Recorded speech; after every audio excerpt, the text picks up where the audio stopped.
In a related matter, the COVID-19 pandemic has been a good thing for some people, they say. The richest people in the world saw their combined wealth increase by $500 billion last year, and that's according to Oxfam. Now, this organization's latest report, titled The Inequality Virus, found that it took just 9 months for the richest to recover their losses incurred by the global pandemic. The report also found that it's going to take the world's poorest people more than a decade to get back to pre-pandemic levels. Hundreds of millions of people are unemployed as the world experiences the worst job crisis in a century. Oxfam is now calling on governments around the world to make inequality a priority in their economic rescue and recovery efforts. Let's give you more on this now and bring in Mthandazo Ndlovu, who's from Oxfam. He joins us via our video line. Mthandazo, thanks very much for your time and welcome to the program. It almost feels like, part of what we'd always feared is now coming into fruition. But let's begin by just understanding how you conduct research of the scale. Yes, perfect. Thank you and good morning. Well, we did a survey involving over 87 world leading economists, but we also rely on data from agencies such as the Credit Suisse, the World Bank, ILO, etc. So it's an in-depth exercise that we undertake, which of course, as you correctly paint, that just 10 men, particularly white men, have accumulated over $500 billion between March and December 2020, whereas in comparison, workers have lost over 3.7 trillion of income, US dollars in US dollar terms, just as a result of COVID lockdowns. And when we say this, we're talking of people that are working in the construction sector, domestic workers, security guards, people working in the informal sector. So these are not just numbers, but people with faces and names that have lost income as a result of COVID lockdown, but also the growing levels of inequality, which are an issue of public choice. It's a choice which governments have taken. For instance, if you look at what the governments are saying, that they can't disclose how much it would cost them per dose on vaccine, it is just an issue of public choice. It's a clear sign that public policy making has been captured by the interests of the wealthy and the rich. The pharmaceutical manufacturing companies are at the center of really displacing citizens and people from participating in determining what the cost of a public good such as a vaccine ought to be. Mm-hmm. Yeah. And, when we speak about these 10 white males that you've referred to who have amassed so much wealth, is it a matter of them being positioned in ways that make them lucky, for lack of a better term? Or, are there deliberate structural circumstances that enable them to amass this amount of wealth, despite the widespread carnage we're seeing from the economic fallout of this virus? It's not by sheer luck, it's just as a result of the architecture of policymaking. This is an outcome of a capitalist economic model that favors the few at the expense of the majority. It is simply as that.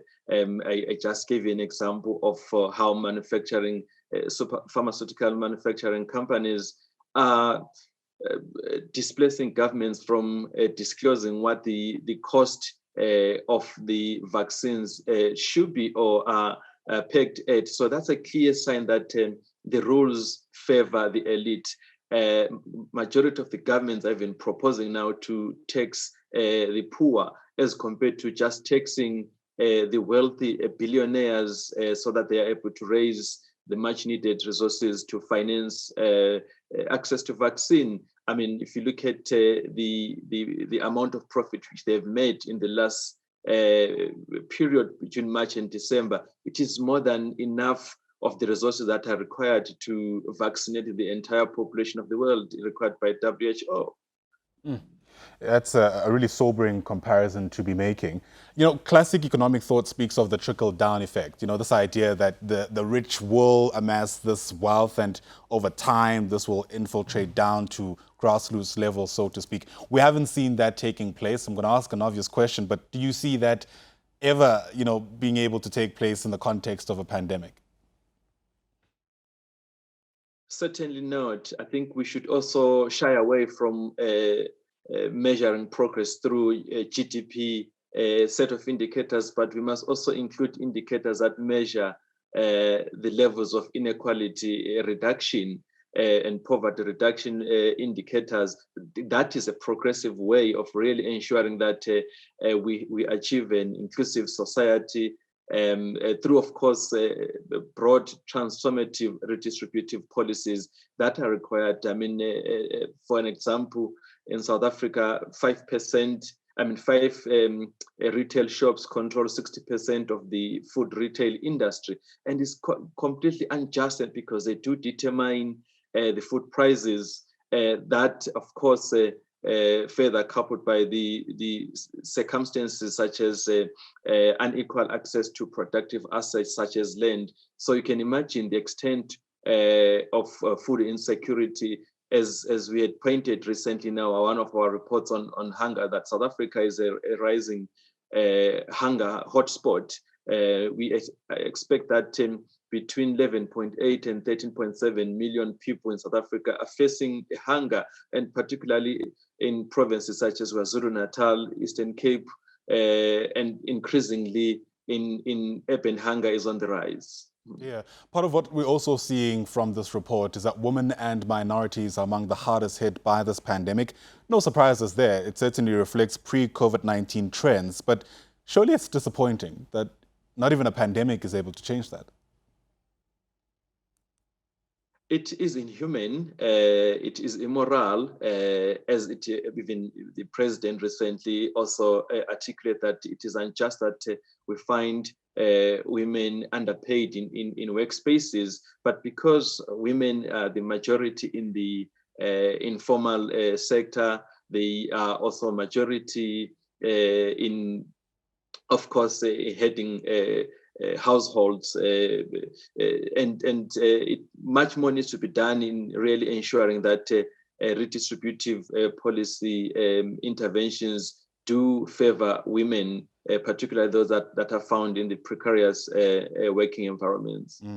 What's also worth pointing out is that the release of this report actually coincides with the World Economic Forum's Davos agenda. We know world leaders currently meeting virtually to discuss a whole host of things.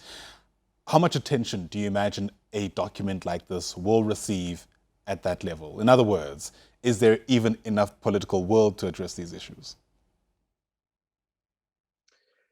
We do believe that multilateral forums such as the World Economic Forum, G20, have a potential to listen to research knowledge that is coming from various constituencies, but we do recognize that by its nature, it's a club of the elite, predominantly are people that are in the private sector.